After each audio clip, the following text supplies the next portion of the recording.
Welcome to the Keep Punching podcast. I'm your host, Darcy Ellis. Today we have two very special guests, Australian boxing royalty, my very own father, Lester Ellis, and four-time world champion, Jeff Fenech. During the conversation, we dive into what it was like for both men to grow up in poverty from very, very humble beginnings to becoming world champions at 19 and 20 years old, and how that affected the course of their life. Stay tuned because you're going to really enjoy this one.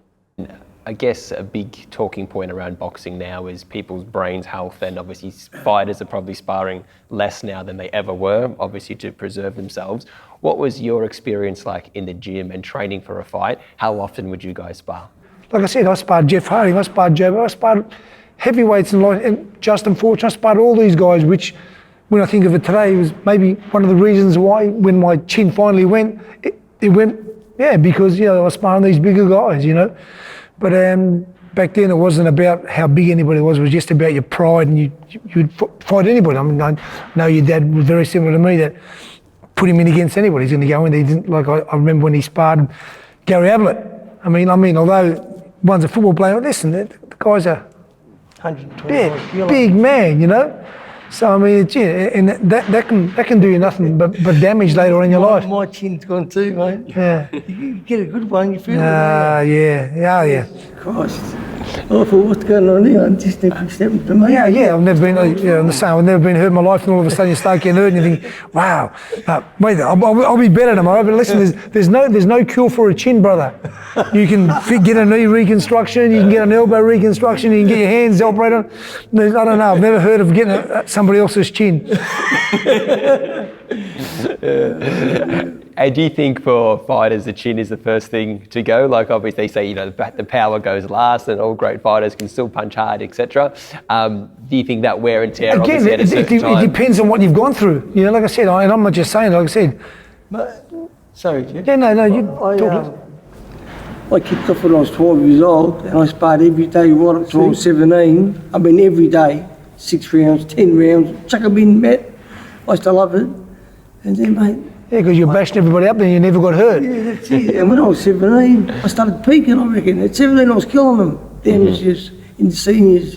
Left foot, bang, knocked him out, bang, knocked him out. And then when I got to 18, I reckon I was going grouse, 19, 20. When I got to 24, I reckon I was still starting to slip. Yeah, no, it happens. 24, yeah. It happens. Well, that's again, we're talking about looking after people.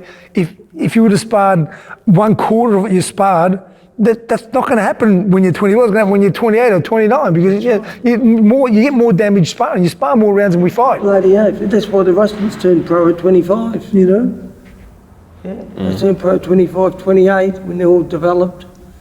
And they last a lot longer. They still boxing when they're 38 and 40, them Russians. Yeah. One thing that you guys share is that you both had success at a young age. Dad, you were a world champion at... Yeah, 5 fights, didn't you? 6 fights. Yep. So you're still, effectively almost teenagers, 19 and 20 years old. And Dad said this to me once before. I heard it on an interview where he goes, you can teach someone like boxing, you can teach someone how to play football, but how do you teach a young man how to handle success, especially if they don't come from money? What was your experience like, Jeff, where growing up from humble beginnings? I'm happy you said that as well. Like today, the world's changed. You've got people who look after you, manage you, invest your money, do all this kind of stuff. Listen, all I wanted to do when I got money was make my friends and me go and do it and have everything. I bought my friends cars and done everything. I mean, we knew nothing about, and the thing is, and I'm sure your dad would say the same thing, you think it's never going to end. All of a sudden you start winning fights and you think, shit, I'm going to be able to do this and I'm going to get more and more and more, and it doesn't work that way. It works the opposite way, It's where you think it's going to keep going forward, the more fights you have and whatever, it goes back a bit. So I'm, like I said, exactly what you said your dad said, I've said to people on numerous occasions about not knowing how to handle money, not knowing how to handle success. We never, here's this kid from Sunshine, whatever it is, and all of a sudden he's the champion of the world. He's this kid from St Peter's, Maryville, who's never had money or never had anything. The only time I had money when I stole it. But then I never had a cent in my life. All of a sudden, I got all this money. I can buy whatever car I want. I can drive whatever. I can go to any nightclub and get everything for free. Shit, it was crazy. Again, that spoils you. That doesn't make you any better as a person or anything else. It ruins you. all that stuff that you believe, all these people that are working for $1. And I'd go to a club, all these people are paying for drinks. I can buy the nightclub, but I get everything for free. It's crazy. But if I had what I gave away, I'd be a millionaire. And if I had what I earned and I looked after it, because houses in the 80s were like 45,000, 55,000. You were playing Monopoly, mate. Do you think that level of success, Dad, that you had when you were young, do you think that changed your life for the better or for the worse? Like obviously better is in the sense of that's kind of all you wanted, but do you think if you were to maybe win a world title at your mid-20s or later in life? I want to interfere. Do you think it, I want to ask you, you're his son, I think it was worse for him because look what we've gone through and you get disappointed because people have robbed you and you were supposed to get this and you didn't get that. I think there's a there's a time and place for everything, and the time. But I don't think. Listen, it's great. It's a great achievement to do what we both done, to win titles at 19 and 20 years of age. But no, it's hard to think that was great. It's hard, mate, because I think that it ruins you. Mate, I didn't even get a Sheila when I was 19. When I won the world title, I was getting the mother too. It's unbelievable, mate. I went to a disco. And 5 Sheilas putting it on me. I thought this was grouse. You mean you thought it was grouse? It was grouse. Do you think there's an element, Dad and Jeff, where, you fight for whatever, 100 grand, 150 grand, whatever it is that you're making, and then at some point in your life, you don't get that same return on your investment, as in sense of like, let's say one fight you get X amount, and then throughout the course of your life, that's kind of the heyday, so to speak, where like now you might work twice as hard and not make a fraction of the money. Do you think that affects either you guys or just other fighters being like, I used to make all this money, now I've got to work twice as hard or do all these things I don't want to do just to stay afloat? Mate, when I lost my world title and I was coming back with Bill Morty, I was only getting 10 grand a fight. What does that do to you psychologically? I thought he's just tested me out, watched me win a few fights first, get ranked a bit higher. But mate, 10 grand, he brought over this bloke that was champion of, I forgot now what country, I can't really think. He was a dark chap, and he just knocked out Tony Jones from Western Australia, and he knocked out a couple of Australian fighters.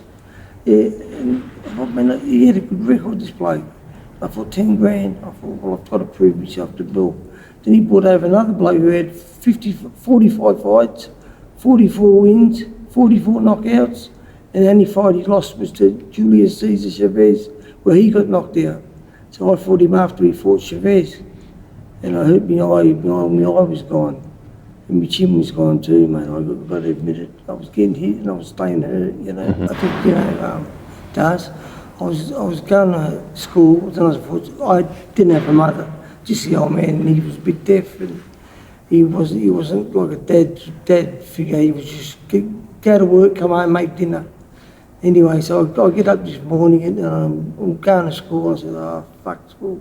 So I go to the milk bar and I go around the back and I jump over the fence and I grab about 8 Coca-Cola bottles. I resell them to the bloke. I get about $8. So I jump on the train and I go to the city and I just see this big poster, and I think Jacob, my son's got that poster now at home. Just said Rocky. So I just went to go and watch that. And mate, I just watched it. I just loved it, mate. I didn't believe what I was watching. Then I come back home to Sunshine and I ran into a kid. He goes, I was just telling him how good this movie was. He goes, my dad's got a gym up the road there. He starts at 5 o'clock. Would you like to come? How much is it? $3. So I went back around the shop, got some more bottles, took them back to him, get the $3. And then I get to the gym. I was a bit nervous, and anyway, I said, do you spar here? He said, yeah, we do. Do you want to spar? I said, yeah. He said, put the headguard on, put the gloves on. He said, why are you so fucking mad? I just watched the movie, mate. Yeah. I'm a bit excited. I'm not scared of that cunt. I go, do you want to spar? What, mate? I used to go to the movies in the city and watch those Bruce Lee movies, and when I was walking out there, poor guys, I used to kick them down the stairs and stuff. Crazy, man. The last question I have for you both is, typically a lot of great fighters come from very humble beginnings.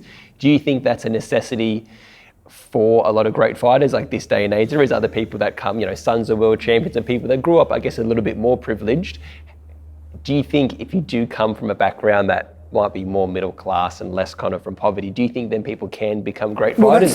that's the basis for boxers back in the year. Now like I said, everything's changed. I mean, I reckon the better ones come from poverty because they've got nothing to fall back on.